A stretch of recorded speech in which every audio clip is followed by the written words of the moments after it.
Okay, welcome to the video. Canyon Flex. Let me put a hat on for this glare.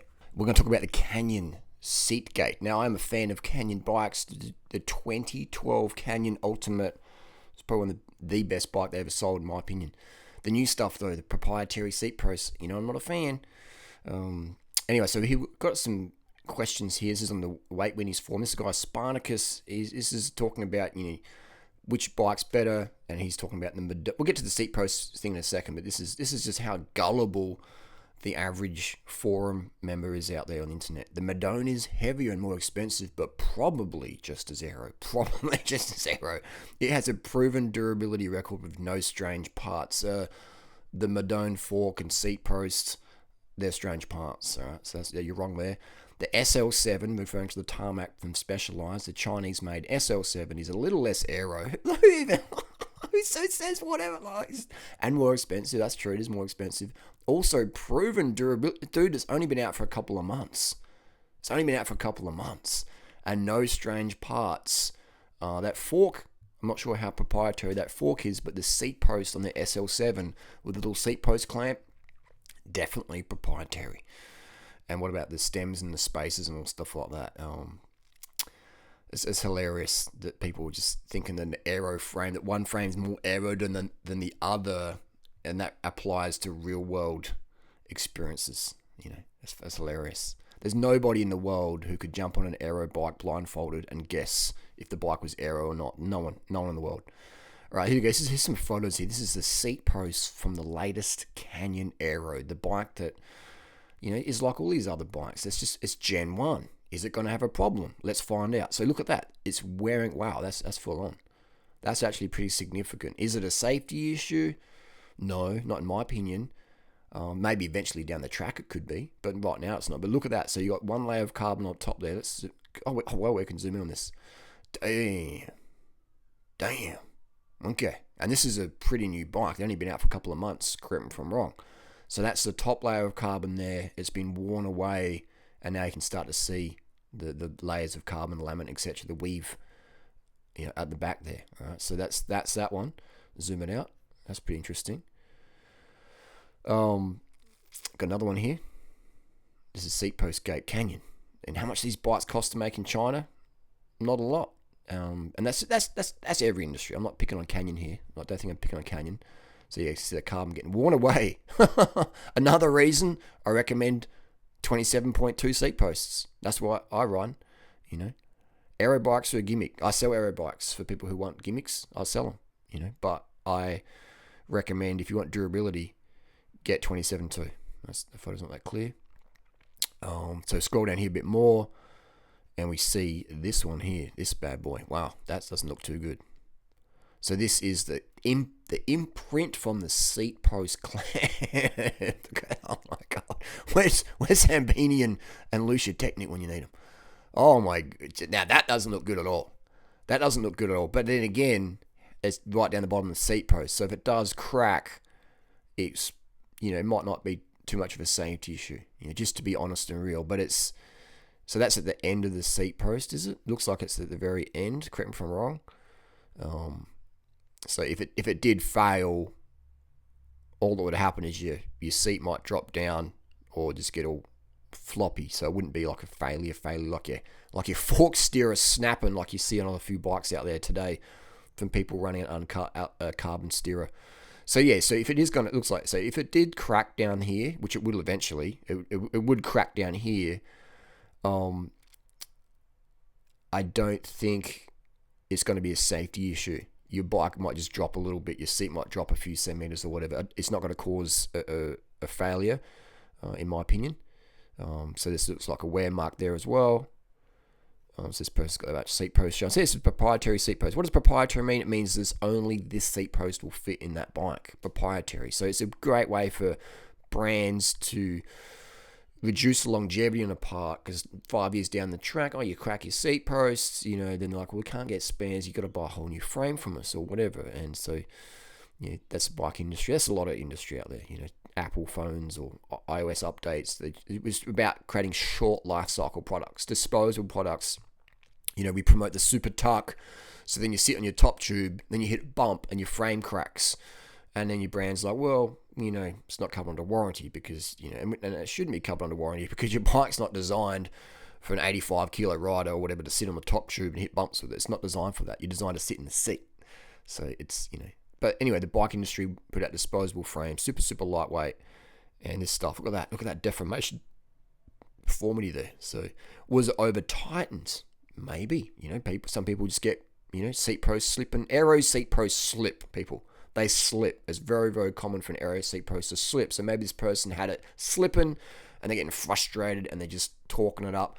Again, I'm just putting out potentials here, real world potentials, situations. I'm not saying this is exactly what happened, but we can see damage here from over tightness, or is it bad to see? Who knows? And who really sort of cares in a first world problem? Because Canyon will warranty this. I'll give you a new seat post. But again, it's going to happen again, isn't it? Most likely, if your frame tolerances weren't too good. Which is an issue because then they give you a warranty, but then what happens to that frame? It just gets stomped on, literally stomped on, and chucked in the bin for landfill. So this is why I'm a big fan of non-proprietary part. And whenever someone wants to buy an aero frame from me, I'll walk it through them. I'll say, hey, look, I sell the Pragma Power High Mod. It's the best aero frame out there because it doesn't have a proprietary fork, and it's it's as good as anything. But the seat posts, it's got an aero seat post down the track. What if you go for a holiday in Thailand and you lose your seat post, or you crack your seat post or whatever? Where are you going to spare one? It might take you a few weeks to get a new post. Whereas if you're on the Pragma other models, you're going to have no worries getting a 27.2 seat post. So here we've got a lot of decay. This is like erosion of the enamel of the teeth. This is amazing. Wow. So that's just going to wear over time, and that will fail. Right now, will it be dangerous if it fails? Yeah, well, actually, that will be dangerous if it fails, because if that snaps off there, then that's going to be jagged carbon you may land on with your anus. All right. So if you want some jagged carbon in your anus, ride a Canyon Aeroad. I should word that better. Whatever bike you're riding, you should always check for seat post damage. All right. Now, I can't say put a Thompson post in here because a Thompson post obviously won't fit in any aero frame. But aero frame is just a gimmick, people. It's an absolute gimmick. They're heavier, they're more harsher to ride, and they come with all these proprietary wanky parts. But I admit they do look pretty cool. So if you want a purely fashion bike, and you don't have much performance or whatever, because you rely on your bike for the aesthetic, go aero. Otherwise, if you want the best performance, stick with a Canyon Ultimate 2012. Stick with one of my Pragma heirloom climbing bikes. Stick with the Specialized Tarmac SL3 BSA or an SL2 or an SL1. Stick with the Trek Madone or an Amonda or something like that. They're a bit more durable in terms of seat post designs. So anyway, that's the deal there. Let's have a look more on this. Wait, you think that's the end of the thing there? But yeah, that's the deal there. So that's the photographic evidence, whatever you want to call it. They've even put some little arrows in there, and you see it bulging out here. It's bulging, 3, 2, 1 before Hambini comes bulging in here with some sort of video response. Maybe he's been suppressed by the people at Canyon. But this is what I love about the internet and forums. Like, this isn't slander. This isn't like trying to trash a brand. This is just, hey, this is what's been designed. This is what I've bought, and this is what's happened to it in a few months of riding. Now, was it over-torqued? Who knows? If you get one of my bikes and you over-torque the seat post and you crack it, who cares? Just chuck another 27.2 seat post in there. You're good to go. And use a torque wrench, please. But it's not going to give you issues of the frame or the seat post proprietary. Now, because it's like, this seat post wouldn't be cheap. This might be a $200, $300, $500 product. I don't know. It would cost, pennies to make in China. But with a 27.2 seat post, you can get one for $10 off AC Marketplace. Just make sure it's not cracked. Or you could pay $80 and get a Thompson, the best seat post in the world. So that's all about the internet, is people can learn real quick. So Daddy durianrider here, I put my hand up and say, I told you so.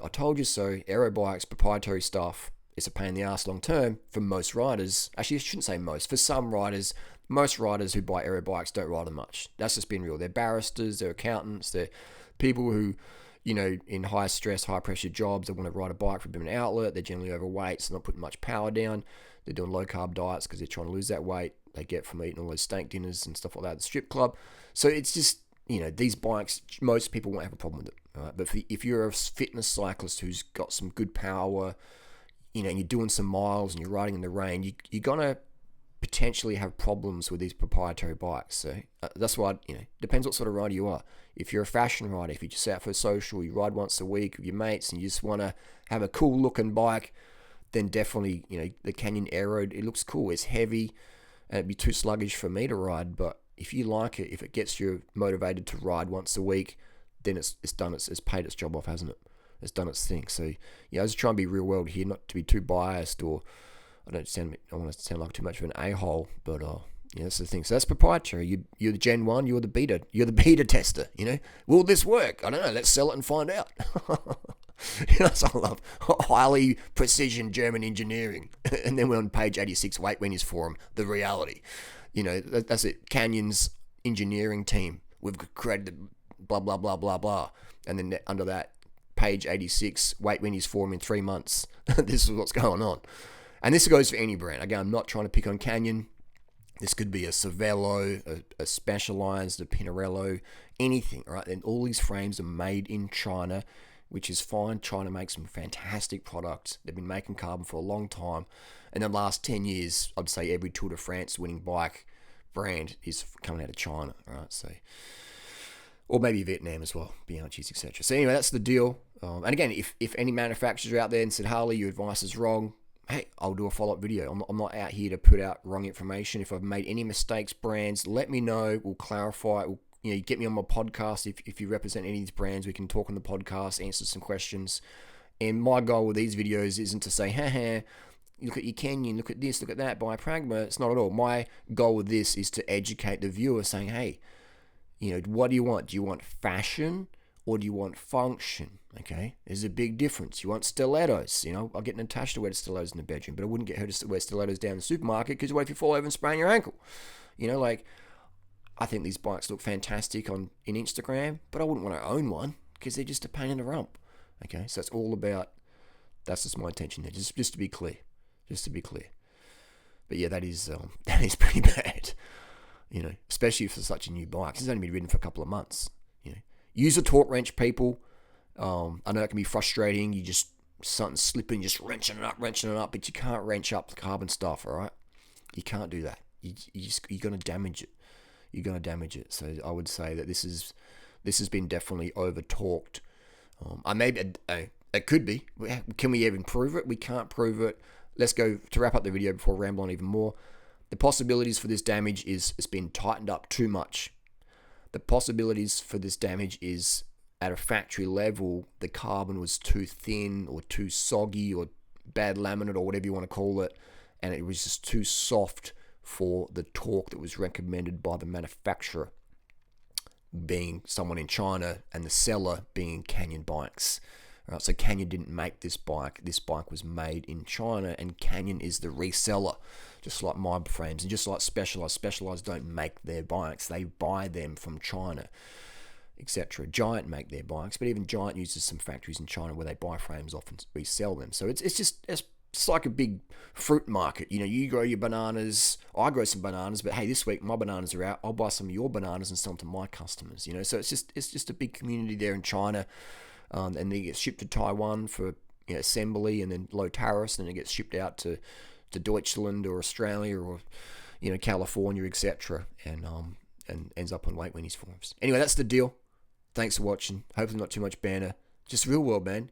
Understand people. Proprietary parts, potential for long-term or short-term issues.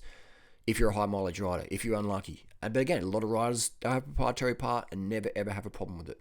But if you're one of those people like me and you get frustrated over things you spend a lot of money on, and you just want it to work, if you just want it to work with no issues, avoid proprietary parts on your bike. Thanks for watching.